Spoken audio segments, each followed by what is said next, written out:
What's up, guys? What's going on? What up? What up? How's it going, man? Everything's well, Yeah, hanging in. Yeah. for sure, for sure. How are you? Man, great. Just Good. here in Canada, Montreal. Just want to say, appreciate you guys taking the time to do this. It's Man. yeah, Thank you for asking. Yeah, thank you to you Yeah. guys, and shout out to everybody up north. yeah. Man, it's funny when you guys actually said yes, man. Like I got super nervous. I was like, oh shit, like I have to interview the interviewers now. I was like, the pressure's on, man. But go easy on me, man. I know you guys are quick with the puns, man. So yeah. Before starting, I wanted to see because I know you guys got the AKA intro. Is that only exclusive to when you guys interview people, or is that something No, not at all. Not at all. is that something we could do right now to break the ice? Yeah. All right. I gotta think of one real quick. Yo, what up? It's Eric, aka Harmonica Solo, aka Move and Blow. Yo, what up? It's Chef, aka Player of the Year, aka Uchiwali Zerbiak. Yo, what's up? It's Ben, aka the Dean, aka the teacher's teacher. Let's go. Yeah, we're ItsTheReal. Ba, ba, ba, ba. I had to do it, man. Thank you for doing that. So, man, just to give you guys a background, I discovered you guys like 2 years ago. I was researching about Cam Kirk because I really wanted to get to know a bit about his photography and his journey. And I just kind of typed it up on Spotify, and then I found the interview with you guys. And after that first interview, I just got hooked on, like just constantly working, listening to you guys, like at work, before work, after work. And it was a point at work where I was working a lot on the computer. And eventually they kind of put me in the warehouse to do more labor stuff. So at the computer, I was able to listen on my headphones, but in the warehouse, I couldn't. So I kind of found a way to sneak my phone on my shoulder and like in between the layers of my clothes and kind of put it on speaker. So yeah, Yo, so I was always addict. like, I don't know, man, there's so much knowledge, so much inspiration and humor. Just the combination of those three in the interviews, it just helped me uplift me and inspired us to do kind of this discussion right here that we're doing with our community. Yeah. We have a lot of people who listen to us, especially now, who are doing essential work, who are, sneaking their headphones in, who are, taking time out of their work days, their work nights, their busy schedules to really like rock with us and allow us to take their minds off of things. And I think that's been, a big sort of point of inspiration for us to provide content, because we know that it's going to good places and doing whatever we can while we're inside. Amazing. Yeah, and you've been doing that, a great job doing that with the quarantine radio, like super consistent. I know you guys just had your 5-year anniversary as well, so congrats Thank you very much. Yeah. So as a fan, what's that? Yeah. No, I was just gonna say we didn't even know it was the 5-year anniversary. Like Someone told us, and we were like, shit, we should have like done something. Right. But, You guys don't have like a date written around that's like, okay, No. year one. Maybe we have our 10-year anniversary. We just wait for up north trips to post it on like Twitter or something. Then we're like, yeah. That happens. So yeah, as a fan, I want to know kind of like your journey and like how you guys started, because I know it goes way back. You guys been in the game for a while, so I kind of want to just get back to how you guys all started, the origin story. Where are you guys from? And, yeah. Well, we're brothers. Some people don't know that. They're just like, how'd you guys meet? It's like, I are you came guys to the twins? hospital, he was there. Yeah, same parents, the whole thing. Yeah. We've always been creative. We had a really creative upbringing, which allowed us and our other brother Dan to do whatever we wanted when it came to writing and dreaming and turning ideas into projects. And my brothers and I would just run around the neighborhood or create different worlds that we wanted to be in. And I think when it came to music, we always loved hip hop. We were raised in a time that was really important in terms of the music and the culture and everything. And you look to record labels like Rockefeller and Bad Boy and Rough Riders and all the New York influence especially. And you have Hot 97, just down the road. That meant something to us. And so we would listen to Funkmaster Flex, and we would listen to The Morning Show, and we would listen to Angie Martinez, and we would listen to Cypher Sounds on Saturdays, or Green Lantern overnight, or K-Slay and Who Kid and all these different DJs. And the music really ran the soundtrack to our lives. And so you have us, especially, who love the music, love the culture from afar, but we did what we could to sort of learn what we could through magazines, through the music that we bought off CDs, you know, the actual liner notes that came in the booklets. We just loved it. And then, you know, we're also children of the internet. So you have that world of downloading. So once you get us on like one artist, it's like, well, shit, like we're just going to like find everything that has, you know, Kanye West in it, you know, or whoever. And you end up with a lot of music on your hard drive and a lot of different perspectives from around the country. And anyway, that sort of like shaped who we are. Then you sort of transition into college. I went to Syracuse. I was a film major. I went to Boston University. Nice. Yeah. And we both, you know, expanded our minds in that time. I graduated college, and I wanted to work in film, but I also wanted to work somewhat tangentially to the music world. So like combine my loves, and I figured that there had to be a place for me. And so that guy Kanye West comes back, and he's like, yo, you know, he has a film company out of Chicago, and I was just like, I have to work with those guys. And so, and like, by the way, he was like largely unknown at this point. Yeah, he's the producer, you know, the up and coming producer out of Chicago. He's, you know, he's not, you know, the second greatest artist on Rockefeller Records. He's just how was that? Like, how crazy is that? Like, it's so when you look back today, like it's very ridiculous. crazy. It's really crazy. We all take like interesting roads to find our way to where we are today. But, you know, so my journey was just, I needed to meet this guy and I needed to be a part of his company. And for those who just know Kanye now, it's a different guy, you know, it's a different everything. So our other brother Dan and I drove down to Asbury Park, New Jersey. We saw Kanye in concert before College Dropout came out. You know, this is the guy we loved from all of his mixtape tracks, all of his production on, you know, the most random people that you could find from the Midwest. Like, we just loved all of his music and what he brought to the table and his voice and everything. He was just very passionate about it. And I was like, I want to work with that guy. And so waited outside, met Consequence, asked to meet John Monopoly. He said, John Monopoly's not here, but I can introduce you to Don C if you buy 2 of my mixtapes. And I said, no problem. And so I scrounged up all the cash I had, gave it to him. He signed them. He got Don C, and Don C was like, here's John Monopoly's information. And from there, less than a year later, I was Kanye's videographer. I was at the Grammys with him, his first Grammys. Then after that, came back to New York. You know, everybody from Leor Cohen to Mona Scott wanted to meet. I'm working with Joel's, Missy. Yeah, Jim Jones, different bands you never heard of. Shouts to Zach Felder, by the way. Yeah, I saw a bunch of people in here. Nerve was in here. I saw Abdul was in here. So shout out to everybody who's rocking with us already. Shout out to everybody who doesn't know anything about us and is just like, wow, this is fun. But anyway, so then after doing that for a few years, you find out what the business is like. You have this different perspective of what's going on. And Jeff and I came up with this idea where we were like, you know what, we have a perspective. We have our own voice and vision, and we have something to add to what's going on. Again, we're outsiders with this insider's look at things. And when we came up with an idea that we thought would be perfect for television, everywhere we pitched it, loved the idea, but didn't know how to make it. So we were like, you know what? We'll take it in our own hands and we'll commit to ourselves and treat it like a real TV show and treat it like a business. And that's what we did. We came up with ideas, we filmed them, and we did that on a weekly basis. So every Monday morning, you were going to get a new video from It's The Real, 9 o'clock, regardless. And we did that for 3.5 years. Yeah. Did you guys always have that chemistry, like as brothers, to like work together, like since the start?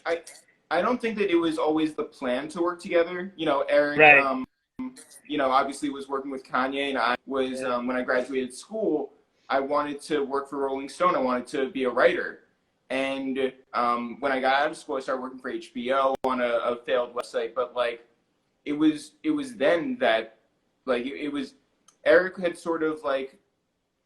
He decided that he wanted to be more in front of the camera, and I was like, well, this is a really good idea of doing this thing, this idea together. But I would like to say also, yes, we always have had this chemistry. Also, with our brother Dan, we spent a lot of road trips going down to see our grandparents in Washington, D.C. and in Florida in the back of the car. Yeah. We always got along, again, creating these worlds. When you know, we would go to this day camp every summer, you know, we were in a very creative environment where we would make these 30-minute films that like I would direct and Dan and Jeff would star in, and you know, all of our friends, we would create mixtapes in our friends' basements. Right, we were the Purchase Street Sweepers as an homage to DJ K Slay. Yeah, and so I mean, like, yes, we've always had like a good working relationship. And also, a shorthand and an understood same sense of humor. So like when The Office when The Office was first on NBC, and I was at college, I would call Eric and walk. Yeah, we would do recaps, you know, like, and just break down what the episode was like and what the sense of humor was like and what the best jokes were and all of that. So yeah, we definitely had that. You know, we worked on projects, but really over the last 13 years, it's evident that it's all the same sort of system as we've done since we were kids. And what about your brother Dan? Because you mentioned Dan. Was he a part of kind of that journey, and still is? Like, is he the manager? No. Yeah, no. Dan is Dan. Dan always worked in sports, and so like there have been opportunities for us to do stuff together, but largely like he's sort of killing it over there. But yes, Dan was a part of different creative things. You know, whether it was like he was the part of our rap group. He will in our videos. Yeah, he would always like you know, play a part and always supports and remains supportive. And so when you were after the Kanye and all the videos that you're doing the behind the scenes, and then you working as a writer, what was the next step after that? You guys pitched your idea to have your own show, and then you kind of just launched. Like, was it the comedy series that you guys did? Yeah. With like, we went to. You have to understand, like 2007, like the internet was a very different place. There wasn't Twitter. There was Facebook, but there wasn't even like YouTube wasn't like a thing yet. There wasn't TikTok, any of these like Instagram, none of these apps. So we went to a bunch of companies. We went to AOL, we went to Vibe, went to everywhere else. But we went and Fuse, I think. But we went to these places and we would say, hey,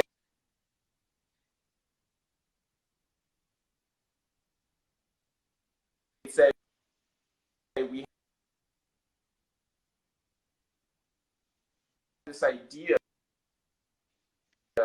of doing a sort of three-prong approach. We want to do and sort of like MTV Unplugged. We wanted to have like Angie Martinez, and we wanted to have the sketch element.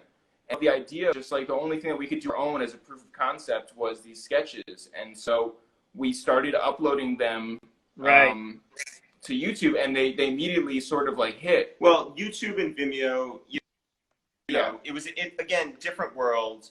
You don't have subscribers, you don't have advertisements.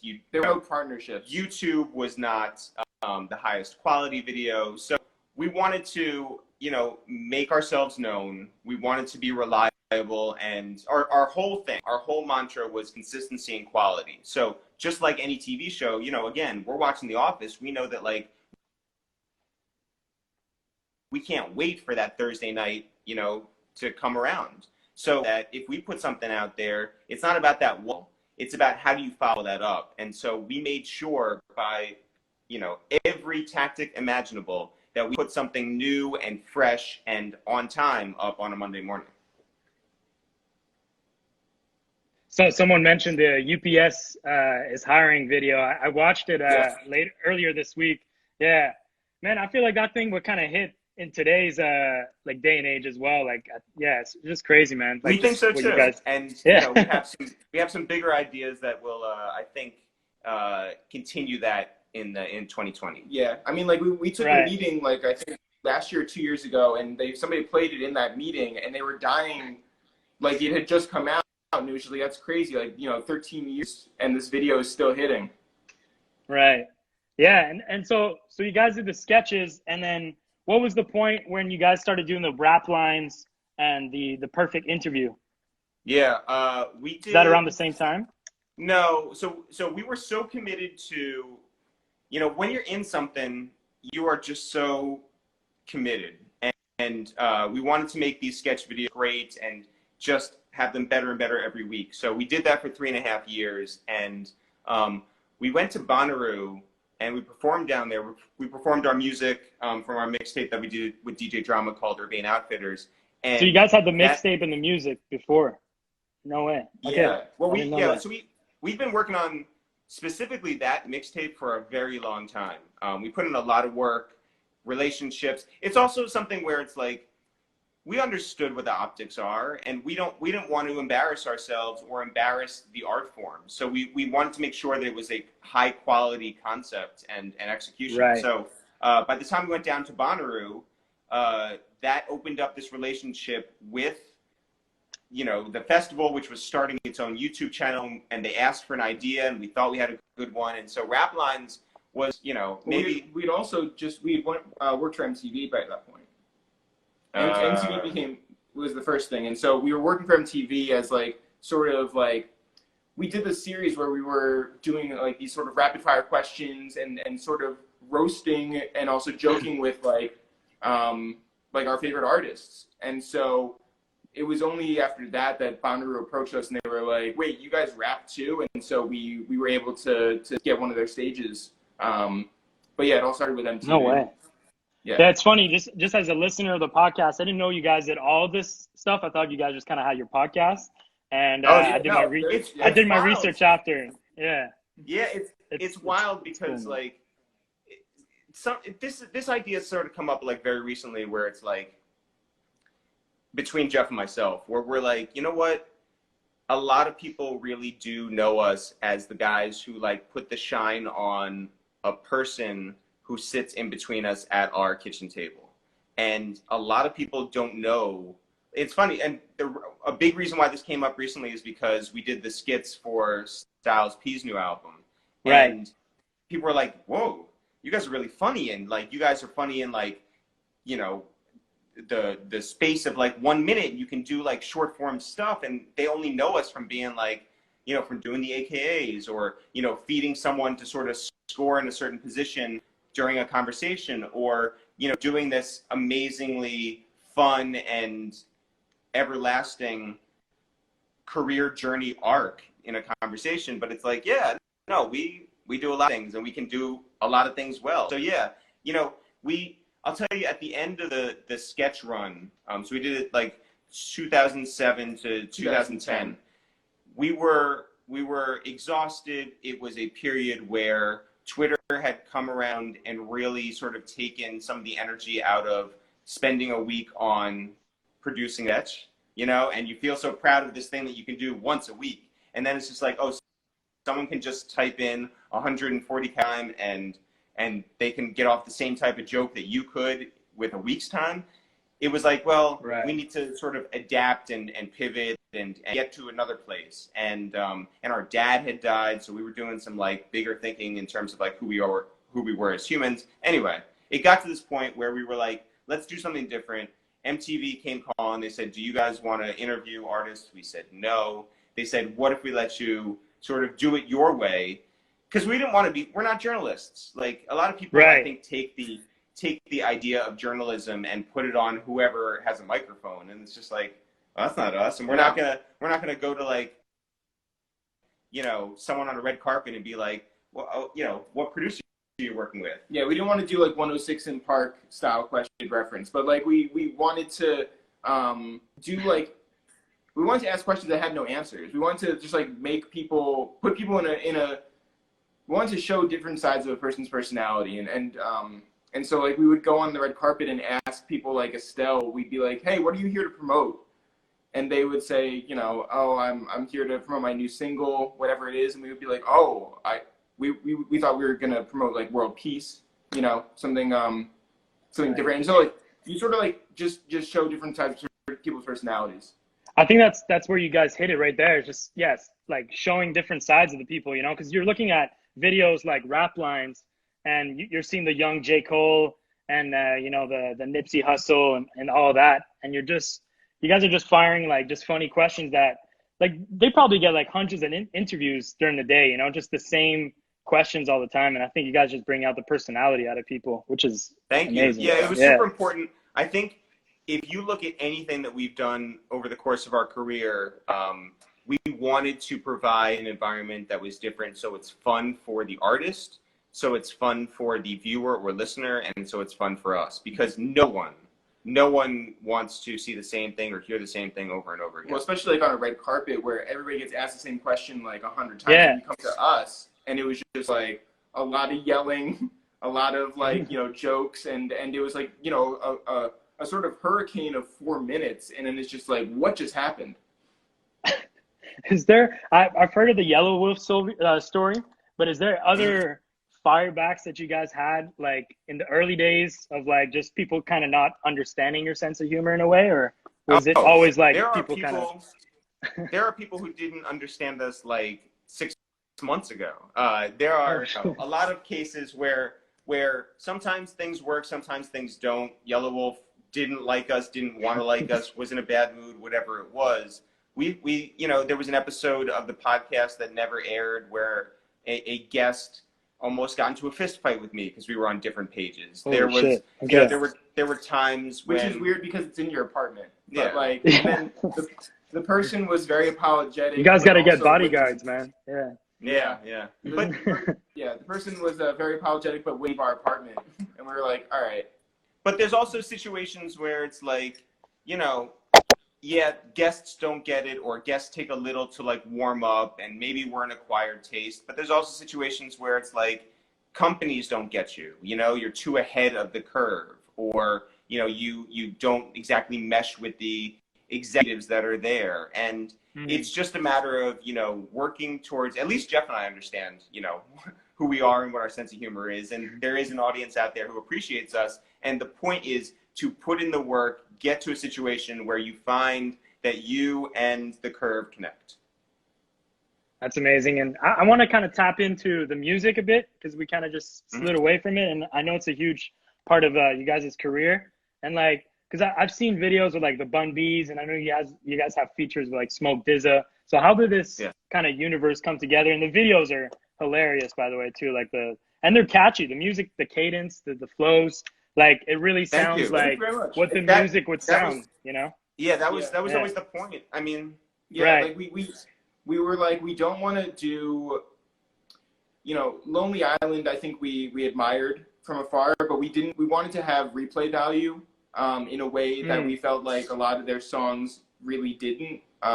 We wanted to have, you know, we wanted to basically be like convincing songs that you could hear on the radio, but it also, like, if you really listened to it, you were just like, oh shit, this is really funny and really smart. Right. Okay.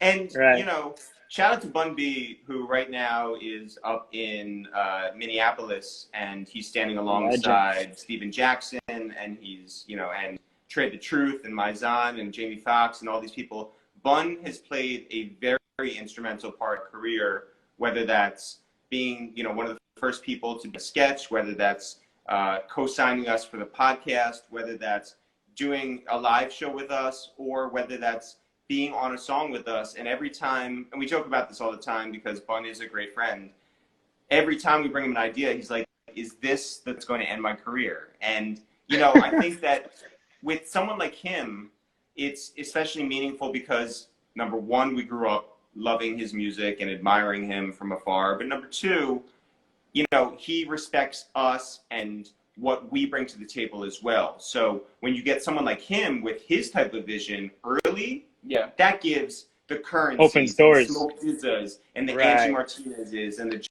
gives them the go ahead. Yeah, and I mean, like, and it also extends even to like all of our podcast guests too, because when you have this long track record of you've worked with so many people, then it's like, well, if they didn't fuck up for, you know, the Cardis and the whoever else, Meg Thee Stallion, then it's like, oh, then I guess I can too. Like, people want to be a part of something that other people have done. So like, it's credibility. Once you get that first domino, then it becomes much easier. And I'm sure, like, you know, when you send out your pitch emails, which you did to us, it's like, yeah, like, I've had this person. Now from now on, you're gonna be like, yeah, I had ItsTheReal on until you replace it with someone cooler. Right.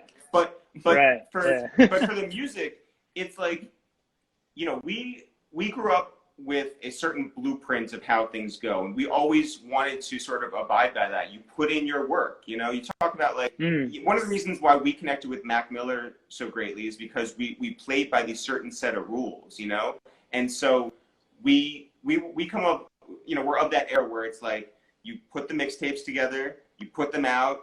You know, if you have a DJ Drama one, if you have a Big Mike one, if you have a Green Lantern, whatever it is, it's like you do that, right? Then it gets some sort of buzz, and maybe you put out a single this way, or you have a listening party that way, and you do a music video that should sort of impact in certain, and when you do a press run, it's got to be, you know, in this place and this place. And then things obviously like adapt and move, and you know, then it's like, okay, then you can do an album and you perform. When you come to New York, you have to do SOBs and you have to, certain things like that. You pull out this guest or you do whatever. We modeled our thing in a certain sense like that. And that comes from when we were young and doing mixtape, Greg Mayo's Basement, you know, as teenagers. And so it's like, you put that into motion, you work towards something, and later, you make your pieces. Shout out to Zach Felber. But you get to a place where it's like, you don't have to prove yourself. You are already in it, you know? And I think that's where you want to be. And I think a lot of people find out, as we do too, it's like, you never stop working. You always are trying to keep that momentum pushing forward. I mean, you guys probably learned so much from just being around, you know, all these rappers, producers, managers, you know, like you're probably able to apply some of these things to your own career, you know? So being in that industry already is huge. That's 100% true too. And I'll say this, you know, we, shout out to Trap Dave. OHIO. That's right. When we moved into the city, we committed to doing our sketches and having our career like 100%. We dove into the deep end. And that meant that majority of the time, when it came time to operating as a business, we have to establish relationships and keep them going. So that means hours going to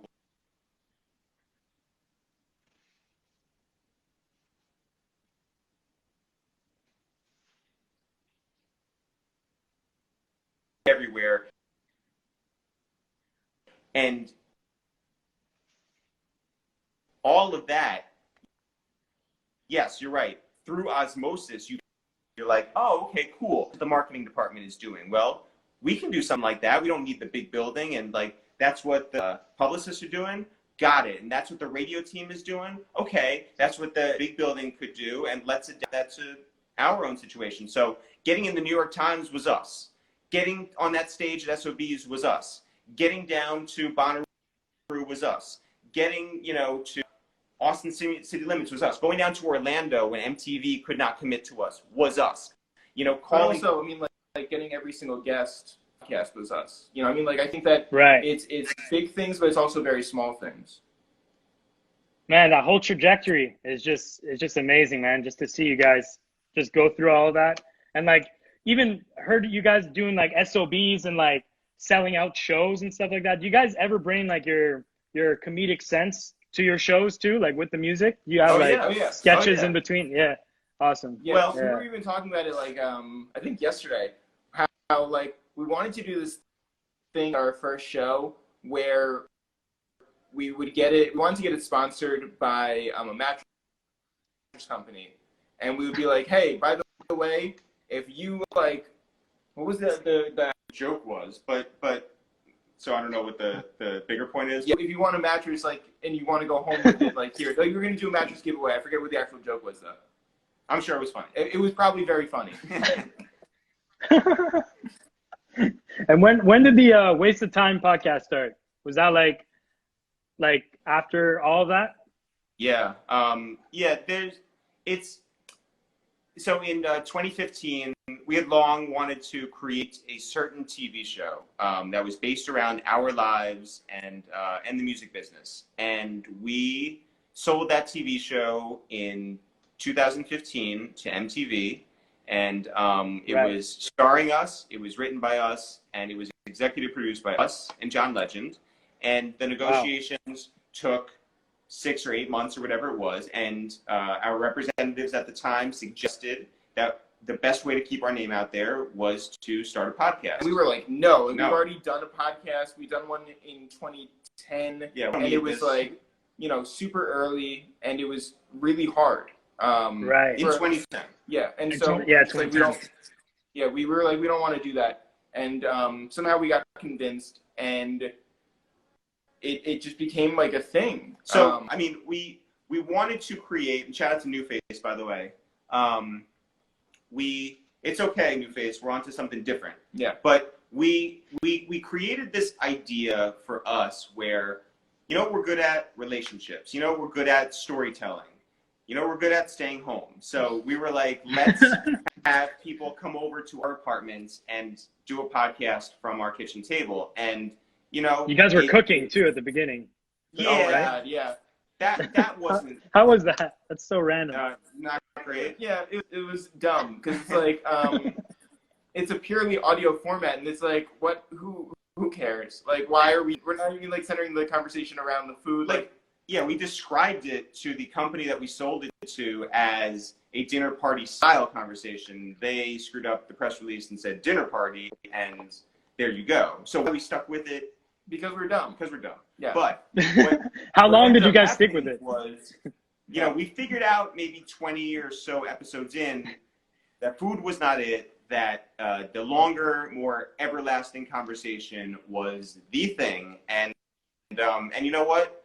Years into it, it's become obviously something you know us by. It's something we get recognized for all the time. And it's been a cool it's been a cool way for us to get to know a lot of people and to allow those stories to be known by a lot more people out there.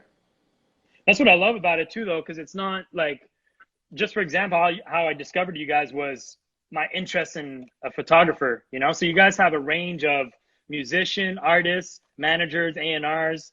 Like, what I love about it too is like, I could click on the names that I know already, and then maybe one day I'll just be like, oh, I'm curious, I'll just hit this one out of nowhere. And then I could learn so much about that industry, you know? Oh, man. It's just so, I love it. I think it's the biggest compliment, because it's like, you know, you don't want to end up just being boxed in by, you know, this one set of like parameters that like, who cares? Right. Like, we should just interview people that we're interested in. And so I think that's always been the MO. It's like, you know, the hip hop industry is not just the stars of it. It's also the people who make the engine run. It's also people who just have the hip hop sensibility within them. Also, if we're not interested, then you guys will not be interested. You know, like we have to be engaged in that conversation, and then that will absolutely feed its way through. Yeah, one of my favorite ones is the one with Ib from J. Cole's manager. Yeah, crazy, man. Like I replayed that like two, 3 times. That was really great. Yeah. You know what? We did that one and someone else right after. Who did we do right after? Wiz. Yeah, we did it. Yeah. So we had a certain amount of time blocked off with Eve at Interscope in Los Angeles. We knew we had to get to the studio for our Wiz interview, like at a certain point. We only had so much time, and you know, driving in Los Angeles is like going to be forever. If you like, you know, there's a whole bunch of scenarios that you don't want to get into. So we knew we had a certain amount of time, and the Eve one was so compelling. And I remember thinking in the middle of it, just like how can we like end this? Like, because this is so captivating, and I'm like, this is a once in a lifetime opportunity right here, because we're so in the zone. When you're in the zone, man, it's just like, you know it. And, you know, it just worked out. And the Wiz interview came out great too. So it was a very, you know. Back to back. Yeah. Pretty important one for us. How much, I have some questions about the process of doing your podcast. Like, how much time and research do you guys do every time, like for the guests? Zero. Here's the trick. I mean, I'll answer from you. Yeah. I wrote some notes the other day from the Kenny Burns live, the one you guys did. Yes. You guys had some notes. I took some, but yeah, go ahead. Oh, right on. Yeah. you know, the secret to it, as far as I allow the guest to lead. You know, we can ask questions, but I don't think that if we're like, here's this tiny thing and that's what we're going to really like, you know, dig through. I think it has to be, if we're going to tell a person's life or help them tell their life, they're going to sort of lead you in the direction, and we're just good listeners and we're inquisitive, and we, you know, we'll go that way with you. It's like improv, you know, like let them lead and you'll sort of just move with them. And, you know, I think that Jeff has his certain ways. Look, for the Rockefeller thing, we didn't want to screw that up. Yeah. So yes, there was a lot of research. But I think that like I think that Eric is correct in that he says that he does zero research for the episode, but there is an idea of you're inviting someone over because you're interested in them, and so because you're interested in them, you obviously know a lot about them. And so I think that it's a couple things. It's curiosity, but it's also like a general knowledge of who you have coming over. Yeah, and something that we're both really good at is remembering things from the past that may have something to do with another person. And so because our interests could be like random, and because they might not be the same as any other person's line of questioning. Yeah, so I mean, like, you know, in talking to someone like True Life, you know, True Life, he was in prison and he's talking about how he was at this prison and he mentioned that it was upstate, and I was like, wait, was that the same one that they had this escape from? Like, yeah, Dannemora. Yeah, so there was escape from Dannemora, and he was just like, yo, nobody's ever connected the dots on that, you know, before, and so like we've been able to make like crazy associations like that, but even like in within conversations, it's just like on a very micro level. Yeah, and I think you can tell that we listen because of the way that we do the callbacks at the end of the episodes. You know, it's like you pick something, and like Jeff and I can always like have some hook to hang it on by the end. Do you guys have like notes or like bullet points at all, or not even? No, nope. Wow. No notes, no bullet points.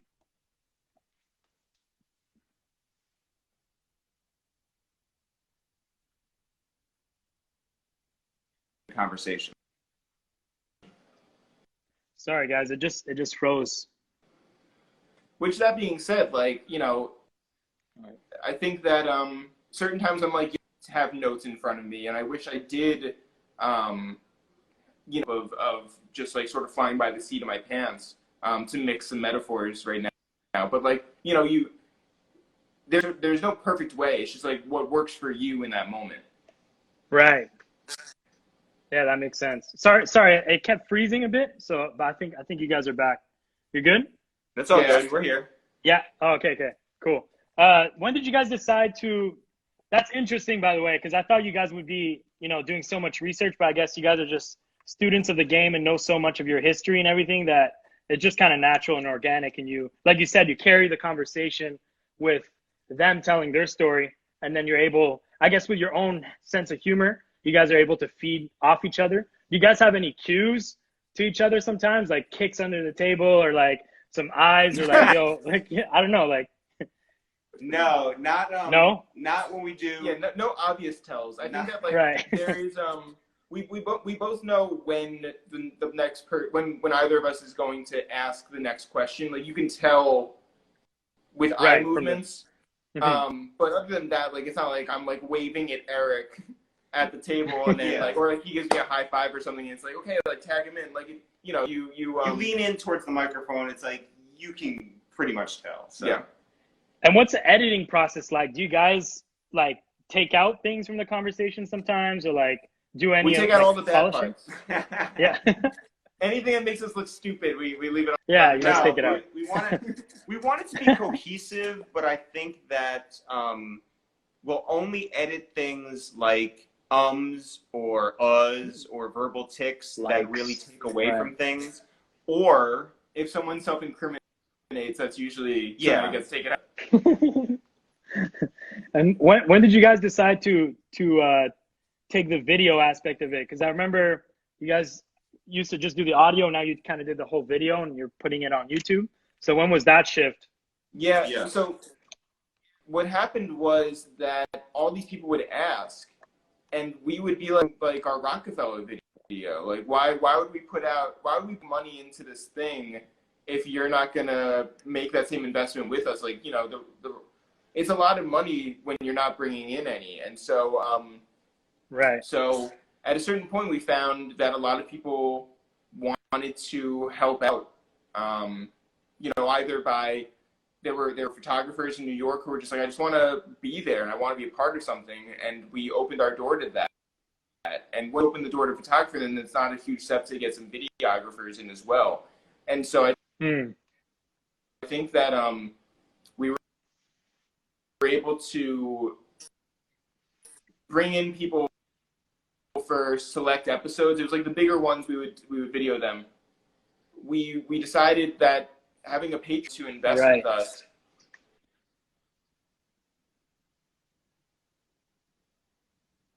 but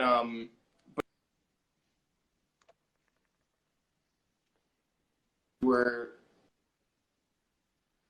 implementing for 2020, and even though COVID sort of like, there were plans to video all of our episodes coming up. Right.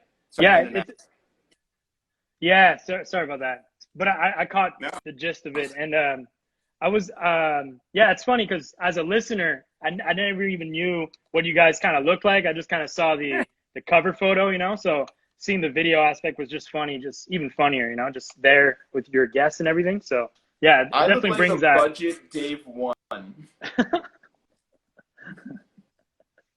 That's sort of what I look like. Yeah. Right. And like, have you guys always like had some awkward videos or the awkward interviews before? Yes. Yeah. Yeah. I mean, like, it happens. You know. Yeah. You know, you have the ones that we don't put out that are like super awkward, and we choose to not put them out because it's not good listening for our audience, and it doesn't feel good to us. So it's like, what's the point? Like we don't want to, like, pardon the pun, we don't want to waste your time.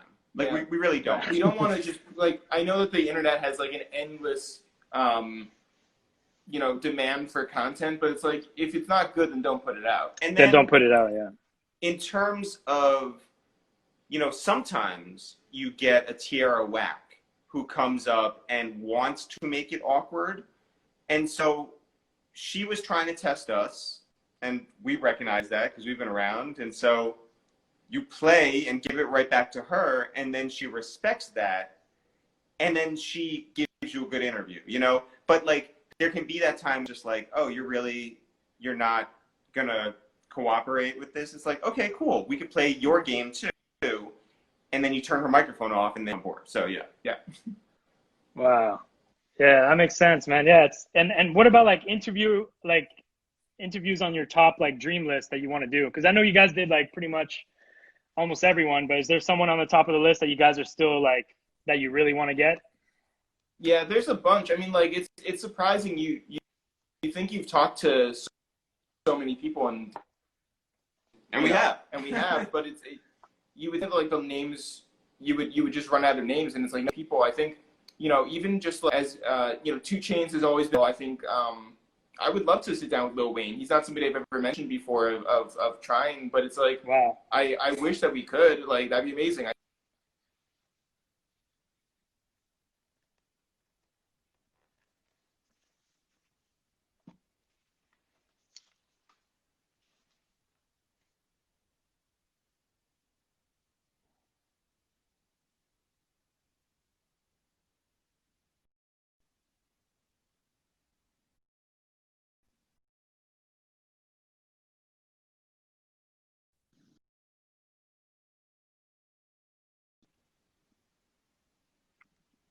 What's up, guys? Sorry about that. It just froze. Something froze on us.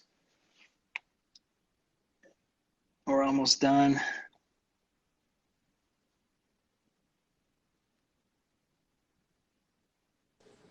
Okay, we're back. We're back. So, yeah, so 2 Chainz, Lil Wayne. Yeah, Eric's phone just overheated because the content was too high. Yeah, that's right. Yeah. But I think that, there's a long list of people. You could name, anybody. Puffy, Jay-Z, Busta Rhymes, Fat Joe. I think we're always... And also, like, behind the scenes people, like, there's just a lot of people. We're always interested in great conversations. Shout out to Drizno, by the way, speaking of our Patreon. Oh, yeah. Congrats on that Patreon thing, too, man. That's a great initiative from you guys, too, and kind of brings the community together. And the real ones. Oh, Bun V's in here, too. Yeah. Well, we were shouting you out before. I wish you were here for that part. Yeah, by the way, getting Ernest Borgnine at Rolling Loud would be... Yeah.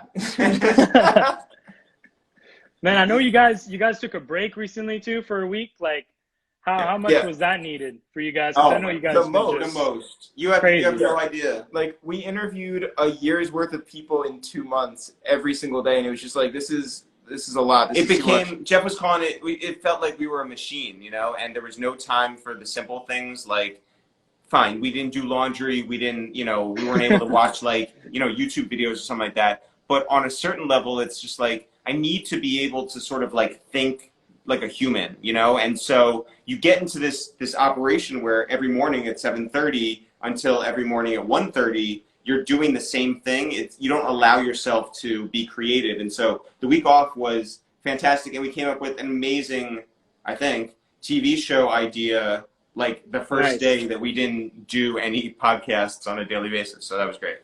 Self-care, man. Yeah, that's super important. And like, what's kind of like the long-term vision for you guys? I think that, like, we want to make this TV show happen, but we also want to keep doing the podcast. I think that we're people who are driven by the idea of always being creatively engaged and doing things that are unexpected. And so I think that's sort of like the mantra moving forward. Right. That's amazing, man. I can't wait to see the TV series that you guys are going to do.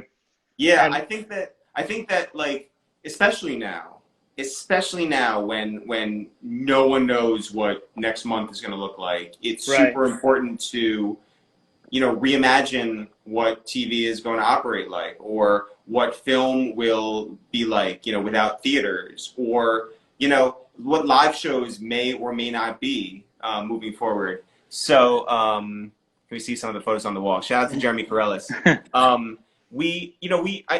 Jeff's right. Like, we're creative people. We like to stay ahead of the curve and keep ourselves entertained. So I think, like, if you look at our career and it's 13 years in and people are like, oh, you did this for 3 years, you did this for 3 years, you did this for a year, that's done with purpose. It's never like we've stayed too long, Yeah. Right. Yeah. And I guess, man, like, there's a Q&A that we kind of do at the end. So if you guys are down, if we can answer some questions from the people that are in here. I know we've been getting some comments, so I don't want to miss anything. Absolutely. But yeah, was the Ernest Borgnine thing a serious question from Bun? Yeah. Let's get Ernest Borgnine at Rolling Loud. Yeah, I'm curious. What are some of those photos, I guess, on your wall? Is that well, I'll take it out of the thing. Sure. Travis interview. That was crazy. Yeah. So we lived in an apartment where we had no wall space for 11 and a half years. We had all these people come over and be a part of that. And it was not embarrassing, but on a certain level, it's just like, man, we don't even get to like sort of, so we don't get to share it. So we moved to this new apartment and we had all this wall space and we were like, we need to fill this up. So the first thing that we got was this piece right here, which is Clay Patrick McBride. He shot Jay-Z and Kanye West in 2004 as John F. Kennedy and Robert F. Kennedy. And this is like all I ever wanted. It's just a beautiful, beautiful picture. And it became the sort of centerpiece for this. And then Clay, who became a friend, also, he was like, oh, you guys are, great friends with the Locks. You should probably have something on your wall with the Locks. So that's that right there. We're friends with Lenny S. Great friends with Lenny S. who gave us that picture, which is now famous. This is, as he presented it to us, he was like, yo, this is for friends and family only. So that was a beautiful thing. This is from our grandmother. She went to Japan with our grandfather and brought that back, and it's just a really beautiful material. Our grandfather shot this of us and our cousins when we were kids. This right here is a Johnny Nunez. This is when Jay and Nas squashed their beef. That's one of two. This right here is from Lenny S. also. This is Jay and Bun and Pimp C on the Big Pimpin' music video shoot. And a couple of crazy things about this is that everyone's smiling. Like, everyone likes to be real hard, but like everyone's genuinely like smiling. And Pimp C found that Rocawear hat and said, I'm going to make this look dope. So that's really awesome. Beautiful. This right here, our other grandfather was friends with Thurgood Marshall, so this is a signed copy of the 1967 Supreme Court.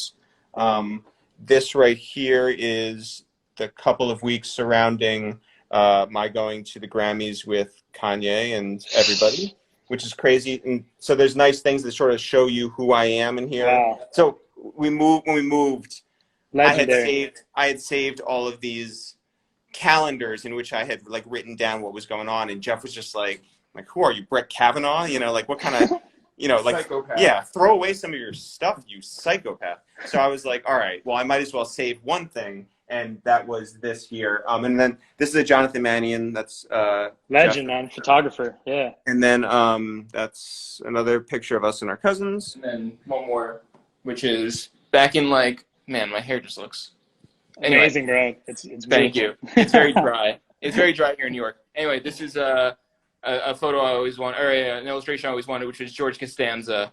Wow. And then Jeremy said to put the mac and cheese box on camera, which is up there. Yeah, what is that? I saw that. And and then also we wanted to like bring all our books out here, and so we have like a huge collection of books and everything. But we also have like, you know, a Cameron cereal box right there, a Meek Mill cereal box, and then also The collectibles. Right is Khaled and Us in California. There's a Wayne by Lenny S. This is Nipsey by our friend Nick Watkin. This is A Lot of Money. This is us from the Dave Matthews Band's video. This right here, so Clay Patrick McBride shot this for Joel Santana as a test shot for his second album. And I actually met him on that shoot because I was Joel's videographer. So had that. This right here is from one of our concerts where we gave ourselves a sold-out plaque because it was a free show. It was called the Yolono Tour. You only live one night only. And we had Clark Kent present that to us. Can I show the... yeah, go for it. Yeah, Jeff has... You guys are getting everything. This is a Beastie Man, Boys, like, super rare picture by an Upper West Side photographer, so that's very meaningful. This is something that Jeff did right here, which is Master P. So Jeff did the watercolor for that right there. Crazy. And then I bought a bunch of trophies on eBay because I wanted to feel like a winner. Right. And then I'm going to go down the hall here. You guys are giving me the whole tour, man. I the whole appreciate tour. it. You get the whole tour. You get everything. Thank you. This right here is from a Rockefeller show. So you got the chain on too? Yeah. So Neef Buck, let me wear that. And then I took this when we were on a trip down, me and my brothers down to the Southwest, and it's just a super dope picture. Got some other stuff, but just real quick, in Jeff's bathroom, we have that picture of Puff. No way. On Halloween, and then you have this one of Puff. Wow. On Halloween. So together, you have that right there. So yeah. Thank you. Yo, shout out to Ron out there in Chicago. Yeah, we got a cool apartment. Jeff and I were talking about this recently. It's a shame that no one can experience it right now. That's amazing, guys. There's a couple more questions, and we're almost done. No, listen, man. Yeah. We're here. I feel like because maybe my phone was about to blow up, but also maybe because everybody goes on Instagram on Friday nights, that the system is a little slow. Like as much time as you need. Yeah, we're here. We're here. Appreciate it. So someone asked, is it difficult sometimes to work with family? probably no harder than, I mean, like, I think the thing is that we are two guys who, okay, here's the thing. I think it's actually easier to work with family because I think that there's an understanding that any argument or conversation is not that deep and that, and so, like, I think there's, like, an underlying, like, love there. Right. So and as this kid who wanted to be Eric's mentee a million years ago, and it was a very one-sided relationship. It's a weird story. Yeah, this kid really, really wanted to be, like, Eric's friend or something. And so he was like, here's the thing about working with family. They'll never stab you in the back. And I guess that's sort of true. Yeah, right. You got that right. Yeah. That's a bar right there, Yeah, something. It was so weird. The real story is so strange. Yo, fuck you, Mayor. We got one question that came from Chuck the Adventure. He said, what creative aspects are common between the successful artists that you guys have interviewed? Well, I think that for the very most part, people who don't let other people dictate how they create win. So whether that's, you know, an artist who goes and signs to a record label and has their vision, or whether it's an executive who doesn't just follow the blueprint that, you know, maybe her boss would have had, or if it's a comedian who has traveled, you know, their own path, or whether it's a writer who's done their own thing, or whether it's us. You know, you're gonna get to a point where people will try to move you in their direction, and I think the winners are all people who have their distinct voice and their distinct vision, and they just commit to that and keep going. Yeah, I think you never win by playing it safe. There you go, man. Talk about bars. Yeah, I know. Yeah, there we go. Come on. I'm gonna have to write notes, man. This is a lot of bars, a lot of bars here. Get that tattooed. Who has better AKAs? Okay, so here's the thing. We did an AKA battle what? on for our Patreon, and it was either a tie or Eric beat me by 1. Which really, you know, either way, or if Jeff won, whatever, that it was so close, Jeff said was the real win, because it would have been embarrassing. It would have been horrible if it's like, hey, by the way, Eric's were all fire and yours were trash. I think, too, we found that, you know, there's different styles. You know, we were going over them the other day because Jeff was working on a certain project, and you find that Jeff's have a certain rhythm to them and a certain, like, type of thought, and they're very Jeff. And mine have a different rhythm and a different way of getting to them, but they're both very funny, and I think, you know, I'm just glad, like Jeff said, that there's not one person way over another. Right. And when did you guys come up with the AKA, like, intro? When was that? That a thing? It was first in a sketch back in 2008. 9 or 8, something. And so it was an idea that was sort of based off of young Berg had gotten his chain stolen a bunch of times.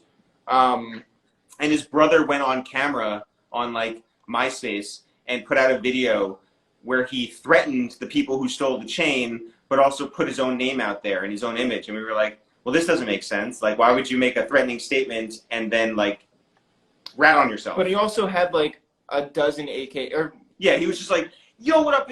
Let's say his name was Mike. He's like, it's Mike, AKA this, AKA that. And we were like, what? And we're like, all right, well, we need to make a video about Jeff getting his chain stolen in Central Park and it was on the Upper West Side. I was like, why would you steal my chain? It has my name on it. Yeah, like, you come know, on, idiot. Yeah. Right. And, you know, return it. And so it was just like, and when you return it, make sure you look for Eric, AKA this, AKA that, and Jeff. And you can find us at www. You know, and we thought that was where it would end. But then it just became a thing. This guy I worked with at HBO, he started working for MTV, and he's the guy who brought us into MTV. And he said, "Yo, you guys should bring back." Well, he was like, "What do you think if you have a little more energy at the beginning of these videos by doing the AKAs?" And we're like, "That's dumb. There you go.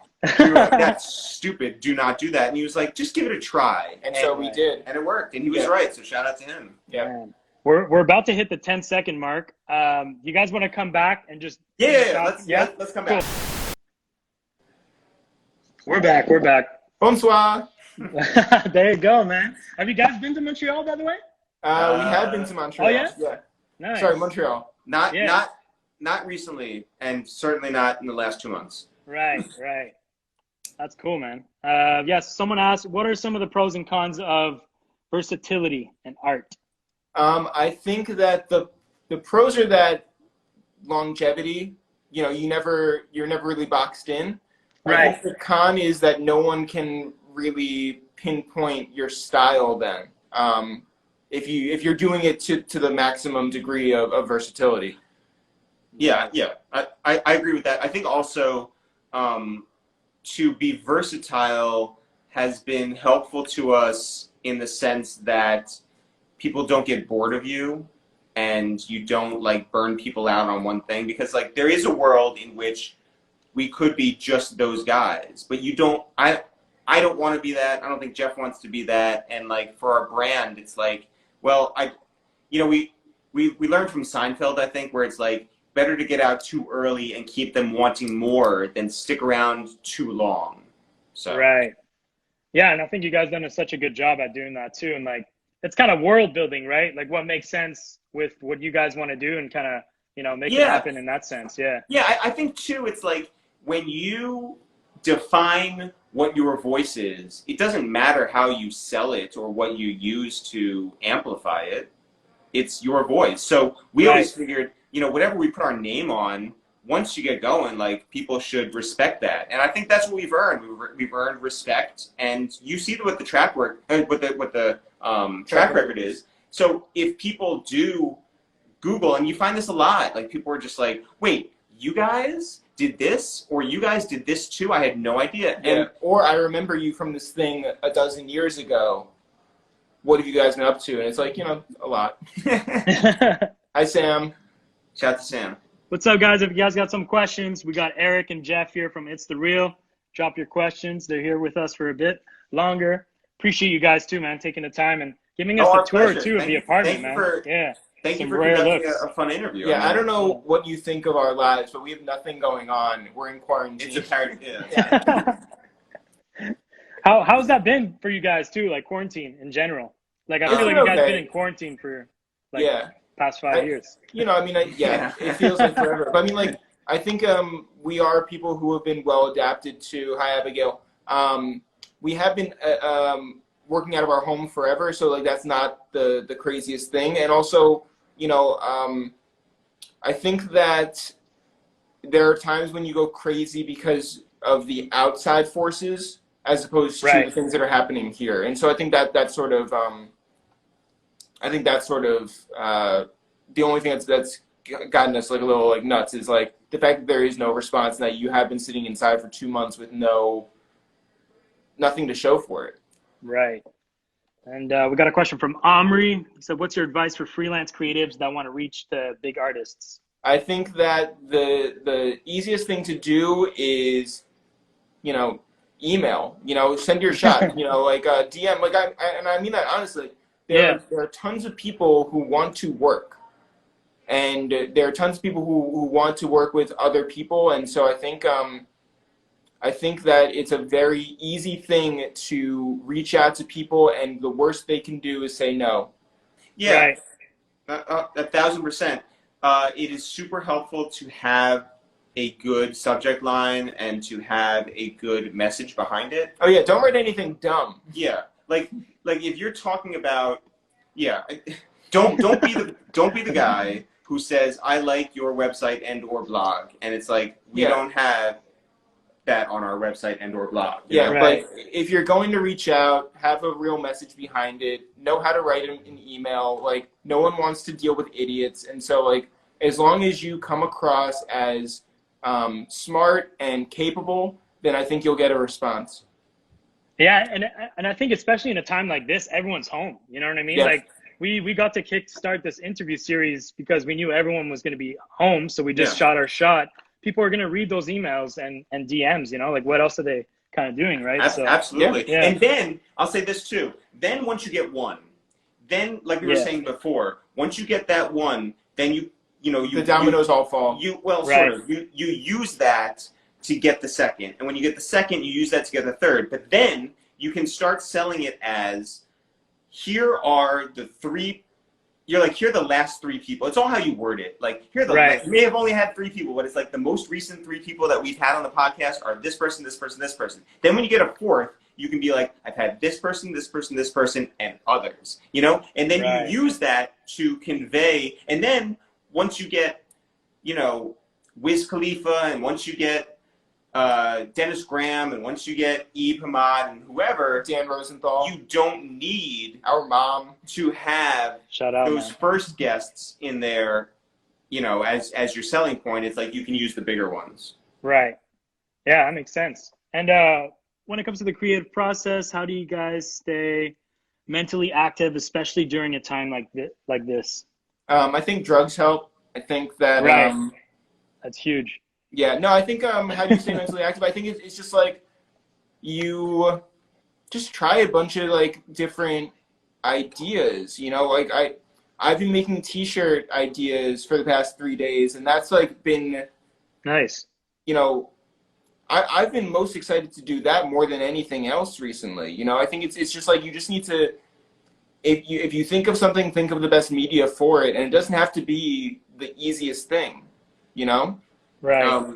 I stay mentally active by allowing myself to, you know, be inspired in different ways. Sometimes it's nostalgia. Sometimes it could be a, you know, a random YouTube video that you watch. Sometimes, honestly, and I swear to God, sometimes you can be inspired by like the taste of your food, and it just sends you in a different direction. And then when you get one idea, it expands and expands and expands. And Jeff and I will, you know, I think we both find joy in taking walks, and sometimes ideas will just come out of the conversations that we'll have then too.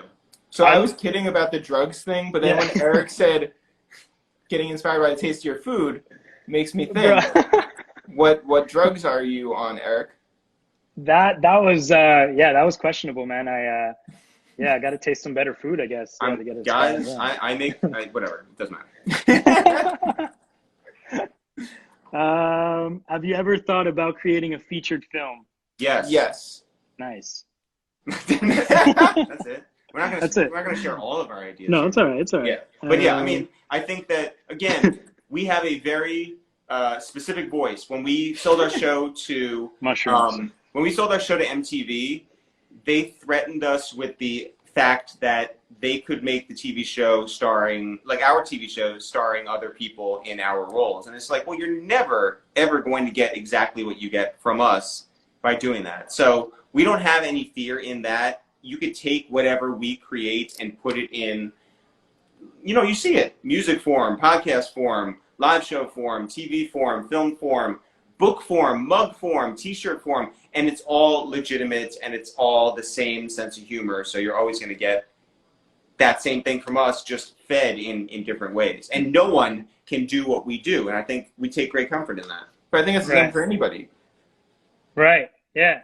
Yeah. Just staying true to yourself, and expressing how you need to express what you want to create. 100%. Yeah. Bless that. Let me just scroll, because I know someone mentioned you guys' shoe collection. I saw a lot of boxes earlier. You guys a big shoe collectors? Sneakers? So I will say this. We did not grow up as like sneakerheads. We weren't like, oh, we need all the sneakers. Shout out to Mark Ballard. And I think that it was being in this industry and being visible made us value shoes in a different way. And I also think that, you know, at a certain point, people started sending us shoes, and getting things in the mail for free is a much more attractive thing than going out and getting them yourself. And so, or than losing out on a Nike app situation. Yeah. So like, there are certain shoes that I like and I wear all the time, which are Agassiz, and I pretty much exclusively wear Agassiz, but I do have a decent shoe collection. Sponsor shout out. Shout out to Nike. Shout out to Nike. Yeah, big shout. Keep them coming. We'll take a couple more, guys. If anyone has some questions, drop them in. Yeah. In the meantime, I'd like to say I think that shout out to you for having created a platform, especially now, because it's not easy. I think it's easy and it's not easy, right? And I think to because we've spoken to people who have wanted to create and can't in this scenario, and people who have created and keep creating in this scenario, and some people who are just like, I don't want to do either, I just want to escape. And for those of us who are able to create in these environments and during these times, I think it's a blessing and also something to be admired. So, you know, to have quality and consistency when you don't necessarily need to is something that should be admired, and you deserve great credit for that. So shout out to you for this. Yeah. Also, where are you right now? I'm in Montreal in my apartment. Yeah, right. Well, I mean, like I was looking. I wanted to know like what room we were in. This is my living room. So we kind of, I don't know if you guys had the chance to watch our Converse video that we did, but basically before quarantine, we're a clothing brand, right? It's called nodiploma. And when we came back from Toronto and quarantine hit, and we're like, fuck, what do we do? Because we're supposed to go to Atlanta and kind of bring the brand to the States for the first time. We had a pop-up scheduled in New York. And so we had all these things lined up, and obviously things got canceled. So we're at home and we're like, what do we do? And back to the inspiration from you guys, we were like, man, what if we just started having discussions with other artists, entrepreneurs, photographers that inspire us, and have those conversations, you know? And that way that it could bring knowledge and inspiration to our own audience. And so that's what we did. And we kind of turned, wait, let me do this. We turned our living room into like a classroom. So that was the idea. So yeah, get this stuff. Yeah.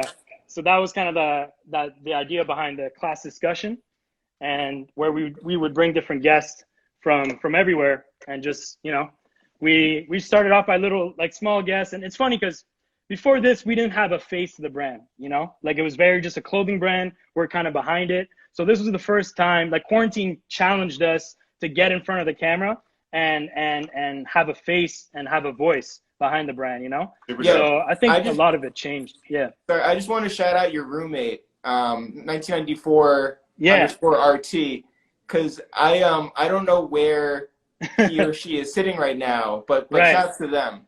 Yeah, so 1994 was crashing on my couch.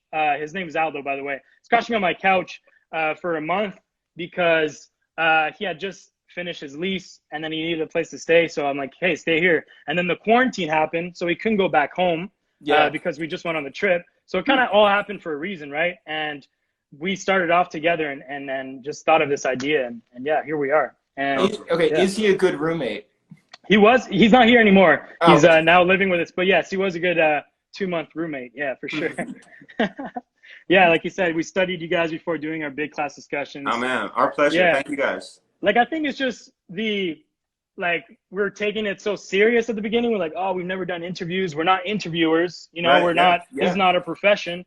So watching you guys and kind of having the approach of making it so organic and natural just kind of made us, like, you know, want to do it, because we're like, man, we could do it too. Like, just have a conversation, right? And tell the stories. Yeah. Yo, I think there's so much pressure that people put on themselves where it's just like, I have to get the perfect guest and I have to ask the perfect question. But also I have to, like, what microphone do you use? What, and it's just like, just make the thing without thinking of, like, all the steps that are in the way, you know? Just, like, get to the actual thing. Yo, we talked to so many people. We talked to so many people who were like, you know, how do I get started? And it's like, well, the best thing to do is just to do it. Because if you 100%. Don't, and then you don't follow it up, then you're going to fall into, like, the pond with the same 90% of the people who always talk about all this shit.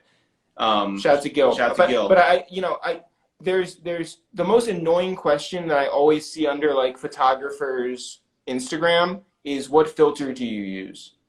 And it's like, or like, what aperture, whatever, like, like, what do you use? And it's just like, do your own shit, you know, figure it out on your own. Like, we started out the podcast, well, I'll say this, we started out the sketches with one camera, like a Canon XL2 with no like help other than our friends, no outside money. This was just all we could do. So we did everything ourselves. When we did, you know, the music, same thing, just working at Greg's and like making that happen. When it was working, you know, at the beginning of the podcast, you had $30 microphones, you had a mixer that didn't even separate tracks. You make things work and you still get quality content out of it. So all of that together, you know, really makes you who you are. And it's like, if you can do that with $30 microphones, if you can do that with one Canon XL2 camera, then of course you should be able to do that with like with Shure, you know, SM7B microphones and with like an amazing, you know, audio interface that allows you to separate tracks. It's like, do the dirty work with the dirty, you know, products. Don't be afraid to grind. Yeah. Yeah, I think it's like you said, experimenting, doing, like even like when we did this, like it's just by like our whole brand is just based off just learning every day and just fucking up and just doing.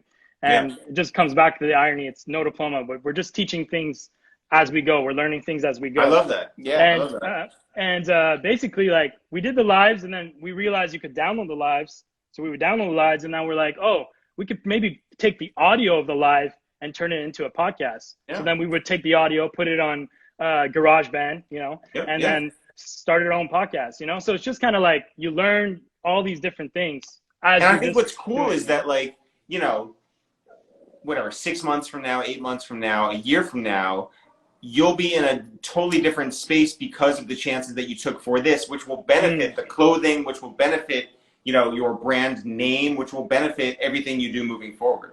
Exactly. Yeah, 100%. Appreciate the feedback, guys. Before the next question, any advice or tips for people like us just kind of getting into the podcast world or just doing these conversations? Yes. You have a filter for them to use? Yeah. I was going to say. This filter right now is horrible. Yeah. I think that there's this pressure that people put on themselves, especially in podcasting, which is not a medium that immediately will get money. And people will say, how do I make money doing a podcast? And I don't think that that's a constructive or productive sort of thought to have. I think that if it's good enough, it'll find an audience. And if it finds an audience, then it'll make money. But I think that what you have to do is you need to find your voice and you need to do it enough that people can find it. Also, define your idea of success. Yeah. Because, and you know, this is something that we preached for years and live by, but now more than ever, it's super important because if your idea of success is making a certain amount of money and then tomorrow money doesn't exist, then what, right? But at the end of the day, for Jeff and myself, there is value in the relationships that we have cultivated, the relationships that we've kept, and the respect that we've earned from those people. Bun B loves us, and we love Bun B, but it's not for nothing. This is like, it's also not a transactional relationship. Right. It is because, you know, we respect each other's work and we respect each other as human beings. That matters more than a paycheck that we're going to get from some other person, you know, or company or whatever. And for you to be able to go and look back at our first YouTube video, Deconstructing Biggie, and be like, yo, that's still funny right now, that means something to us. Or that someone can hit us and be like, I listened to your 250th episode with your mom, and I have such respect for the life that she's lived and all the ups and downs that she's gone through. That gave me joy and brought, you know, something to my life. Well, that's meaningful to us. We didn't get paid for it. We didn't make a fortune off of that, but it has provided something that can live on. And I think that's, you know, success to us. Yeah. I think that if you make decisions based off of the idea of money coming in, like if you make business decisions based solely off of will this make money, then you probably are not going to put out a good product. Bars, guys, this is, so many bars. Like, coming back to just success, you know, defining success for yourself, what the purpose is. Because then you look at the longevity of things, right? And then Yeah, it's Shout kind out of to CJ Fly, by the way. Yeah, CJ Fly. Shout out, Pro Era, man. What was your favorite skit from the early YouTube days? We'll take two more, guys, and then we're good. Oops. Favorite skit. The Cameron one maybe might be my favorite. Where we gave Cameron a talk show. Or actually, I'm sorry, the Slaughterhouse one might be my favorite. That's a really good one where we turned Slaughterhouse into a boy band. I like ones. Yeah, the animations were really good. Yeah, there's so many of them. I liked one. DMX was on the run from the feds, and Scott Storch was had a mansion in Florida, and with all this cocaine and women and yachts, and DMX showed up there, was found there by the cops, and so we saw that headline and we created a TV show called My Dog Earl, and it was about this odd couple of Scott Storch and DMX living together, and we photoshopped and we created this funny world that really it was fun to create. We did it with Greg Mayo, who does all of our music. It was wild. We did other sketches that have gotten 1 million views, and then we've done ones that are really funny that have only gotten 2,000 views or whatever. But so I think that there was the one where we did the seating chart for Jay-Z and Beyonce's wedding, and all the rappers who could sit together and all the rappers who could not sit together, and there's so many. There's so many videos. Yeah. It's like picking out a favorite anything, podcast. Yeah. We didn't tap into that, but the Two Jews, Two Black Dudes podcast. Yes. I haven't had the chance to dive into that, but yeah. So shout out to the Locks, by the way. It's crazy. We're friends with Bun B. We're friends with the Locks. We're friends with so many of these musical heroes that we had growing up. Two Jews and Two Black Dudes is such a unique experience and such a crazy experience to actually really Lloyd Banks, take in. Yeah. And so doing that with them, we were really getting rolling. We were videoing the episodes. We were, getting them to watch some pretty crazy movies like Parasite. And you get amazing reactions from everyone in the room. And we created this whole world where they would invite people in, whereas not Nicolas Cage. No, Ridiculous Cage. And then you would and we were ready to invite other people in. We had we had a whole idea that this would sort of just be a fun little world, like Howard Stern has his world. We would have our Two Jews and Two Black Dudes, and it's also nice because that came out around at a good time for us, because again, if you're just doing a waste time with It's the Real, if you're just giving this whole one person story once a week, doing this over and over and over again forever, it gets boring. But if you mix that in with a Two Jews and Two Black Dudes, or you mix that in with something else we're doing or something else we're doing, then it's fun, and it makes a waste of time more fun too. So, but then, honestly, we had the guys over maybe the week before everything shut down, and we were giving each other elbow daps and being mindful of each other's space, and then it was just oh, the whole world is just coming to a stop. So we haven't been able to two things. We haven't been able to properly figure out technologically how to all experience something together just to this point just yet, but we're working on it. And the second thing is that even in the meantime, we're still texting with them, we're still on the phone with them, and we got on Styles P's album, and it's crazy. So is that out yet? Yes, yeah. Go check it out right now. We are track 1 and we are track 11. Amazing. I'm checking that out for sure. And what about what's a day in the life look like for you guys? Now? This. Yeah. It's this. Just I mean, it's my sleep schedule is totally fucked up. But I think that it's you have a structure, but you also don't have a structure. I think that we're able to, when we were doing quarantine radio, and it was just you're working all the time, and you become very, regimented in the way that all that was working. I think that what we've done now in returning to a weekly podcast is we've been able to be much more relaxed and much more intentional with our work. And so we go for long walks. We make sure to get out every day. We try to, socially distance hang with our friends who might live, 20 blocks away. We also are able to, like I said, I'm working on t-shirts. We're working on the TV show idea. We're working on just like a bunch of different things, but I think that you're able to devote actual time to things as opposed to just being fucking exhausted. I think that the biggest thing that I try to make sure that I've achieved every day is to produce something or make progress with something creative. As long as you end the day,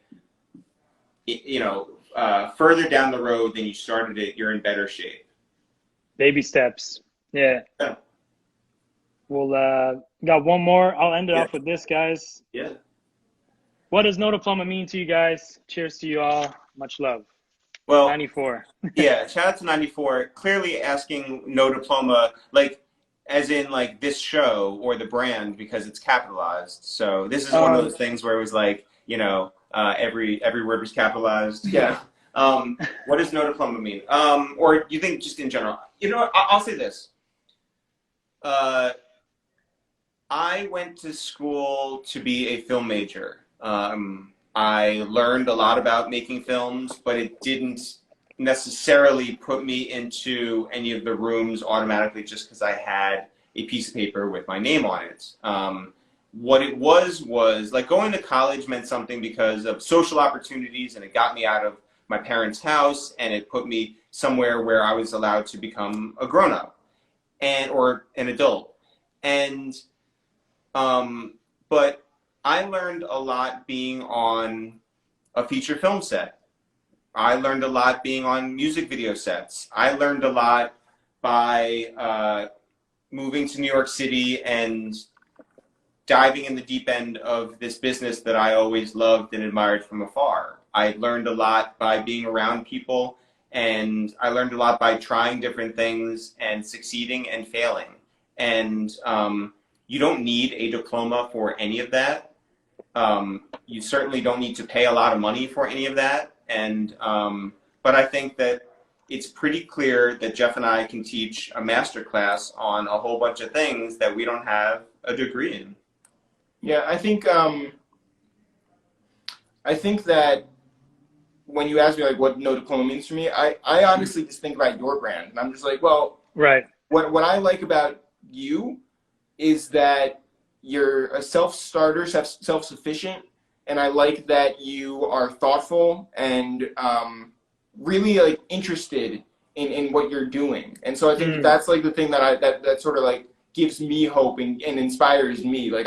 I think that as much as you look up to us, I think that in the same way we look up to guys like you, and you specifically, for doing the shit that you do. And so that's what no diploma means to me. Thank you, guys. That's I think we can end it off on that. That was beautiful. Appreciate you guys, your time. Keep bringing joy into people's lives, inspiration, blessings to you guys. Appreciate again just taking the time to do this. And it's cool because we get to bring on people that our audience might not know, and I think that's a great way to introduce you guys to the audience too, and that way they can go discover your podcast. And yeah, right on. Well, thank you for everything, and stay safe and take care. Yeah, you too. If you guys come to Montreal, hit us up too. No, for sure. Absolutely. Yeah. Peace, guys. Thank you. Take care. Later.